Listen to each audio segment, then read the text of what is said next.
Welcome to our series where we discuss the latest real estate trends with Canada's most prominent business leaders, asking better questions to help build a better working world. This is Reimagining Real Estate. I'm William Yeager, a partner at EY Canada. In my role, I explore the newest real estate trends influencing the country's largest industry and ask the better questions that keep us ahead of the curve. In this episode, I speak with Mazyar Mortazavi, President and CEO of TAS Impact, a leader in community-focused real estate development. Maz, it's great to see you, and thanks for being here with us today. Great to be here. Thank you, Will. So in recent months, TAS has continued to invest and expand its portfolio for new multi-unit residential. But with current market conditions, how does your approach change, if at all? It's a great question. I think that our focus has been on investing through a generational lens, and so we're not looking to sort of acquire and exit. We're looking to acquire, develop, and hold.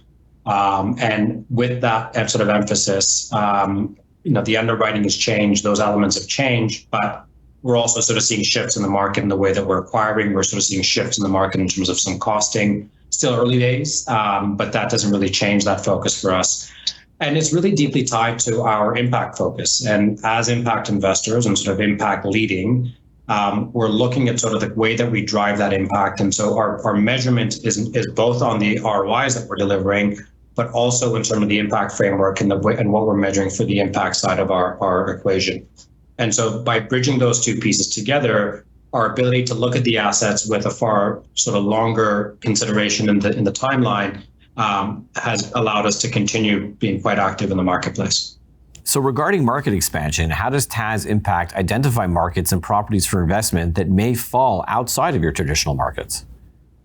It's a great question. I think the one thing that has differentiated our approach has always been that we've never had our standard market.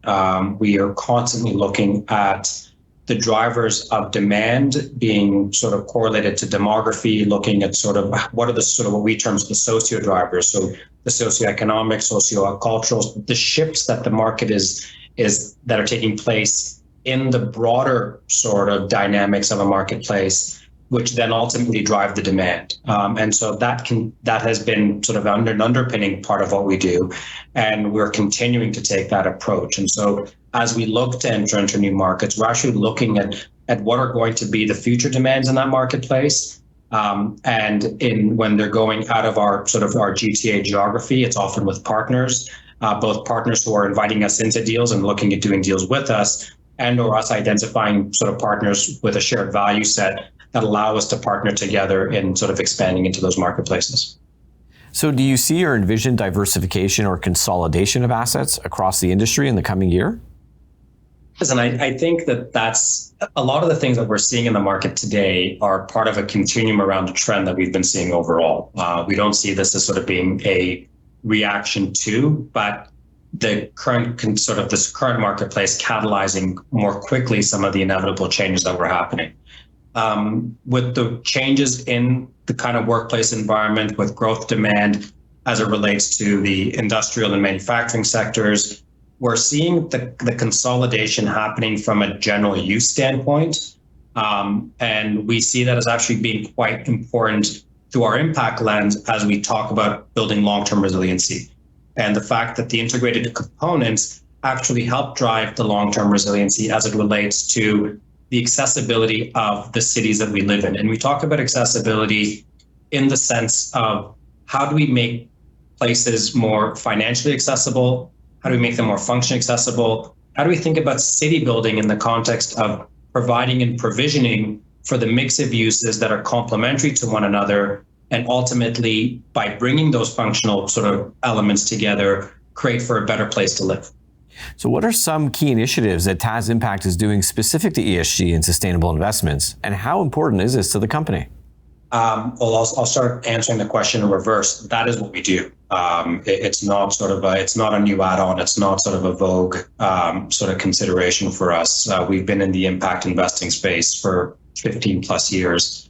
And it's been central to how we think about our business as being foundational. We position ourselves as a company that's driving profit and purpose, and it's not a choice. It is what we do, inherent to everything we do.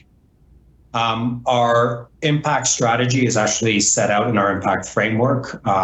We have three core areas of focus around our impact, around environmental sustainability, affordability and equity, and social capital. We actually measure for all three of those elements across our portfolio, and we actually issued our first impact report earlier this summer. And that's something that is paramount for us, because in order to be able to actually deliver on impact, it only happens when you've gone to the point of measurement. So the measurement elements are really, really critical for us.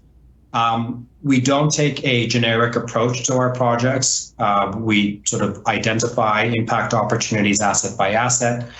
We set those out in the same way that we set out our performas. We define sort of the goals that we have, and then we measure against them over the project lifecycle. And so the impact piece is central to everything that we do. It's done through measurement, and we're delivering the profit and purpose by combining the two together. So Maz, how do you plan on being opportunistic in the next 3 to 5 years? We've always been opportunistic. I think that, that's our view on this marketplace. I think, the opportunistic element of it is really sort of anchored back to us, or for us, as it relates to the depth of our governance, the strength of the foundations that we have, and the readiness to actually take advantage of the opportunities that present themselves.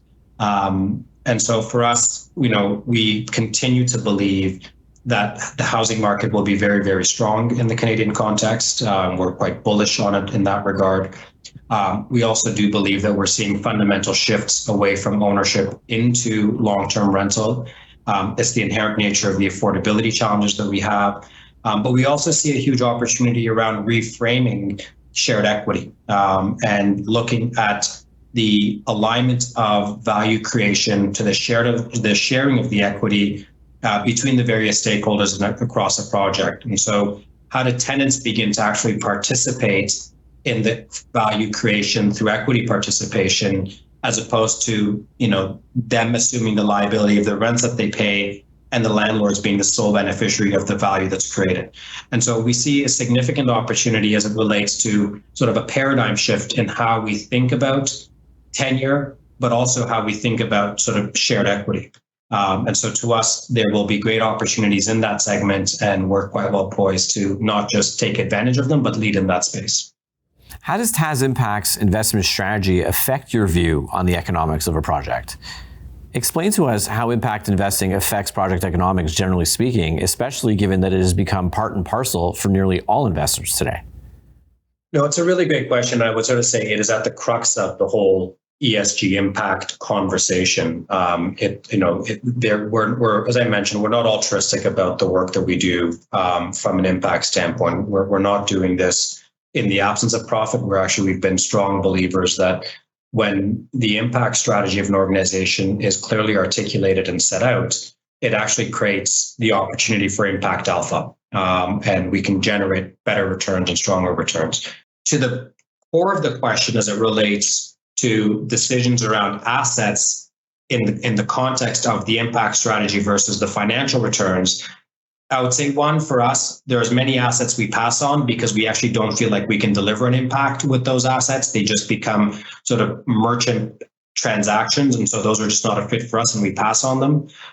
The ones that we do take on, because of the fact that we're accounting for the impact and for the financial returns out of the gate, we're able to align the desired outcomes and sustain them over the project lifecycle.